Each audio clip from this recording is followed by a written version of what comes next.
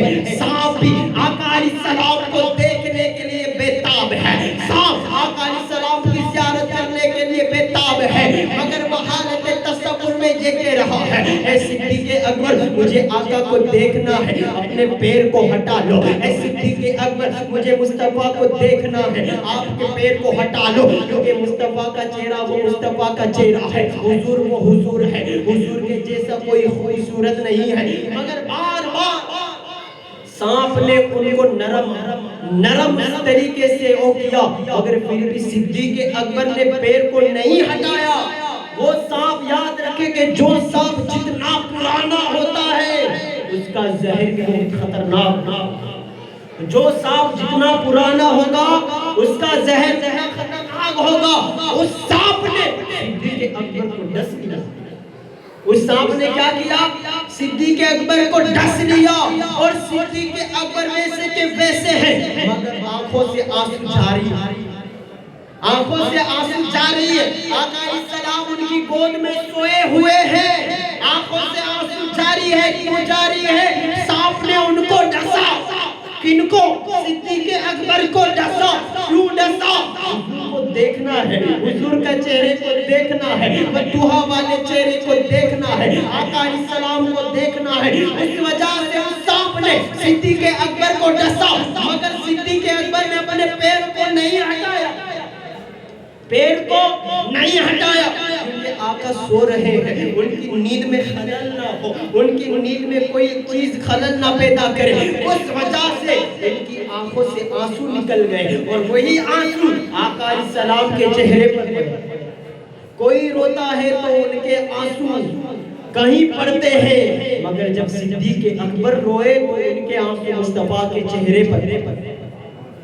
جب آ گئی ہے جوش رحمت پہ ان کی آنکھیں، جب آ گئی ہے جوش رحمت پہ ان کی آنکھیں، چلتے بجھا دیے ہیں، روتے بجھا دیے ہیں۔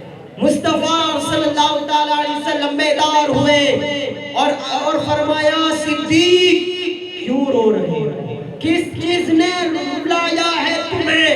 تو صدیق اکبر نے عرض کی یا رسول اللہ مجھے کسی چیز نے ڈس لیا، مجھے کسی چیز نے ڈس لیا ہے، جس کی وجہ سے میں رو رہا ہوں، میرے آنکھوں سے آنسو نکل رہے ہیں۔ آقا علیہ السلام نے کہا کہاں ڈسا ہے؟ جیسے ہی انہوں نے صدیق اکبر نے پیر کو ہٹایا، وہ سانپ سامنے سے آ گیا، عرض کرنے لگا یا رسول اللہ میں نے عیسیٰ علیہ السلام کے زمانے کا سانپ ہوں، میں عیسیٰ کے زمانے کا سانپ ہوں، میں نے سنا تھا کہ آخری زمانے میں ایک نبی آنے والا ہے، وہ تمام نبیوں کا سلطان ہوگا، وہ تمام نبیوں کا تاجدار ہوگا، وہ تمام نبیوں کا آقا ہوگا، وہ نبی ایسا نبی ہوگا جس کے لیے بریلی کا امام یہ کہتا ہے سب سے اعلیٰ و والا ہمارا نبی، سب سے بالا و والا ہمارا نبی، کون دیتا ہے دینے کے وہ چاہیے، دینے والا ہے سچا ہمارا،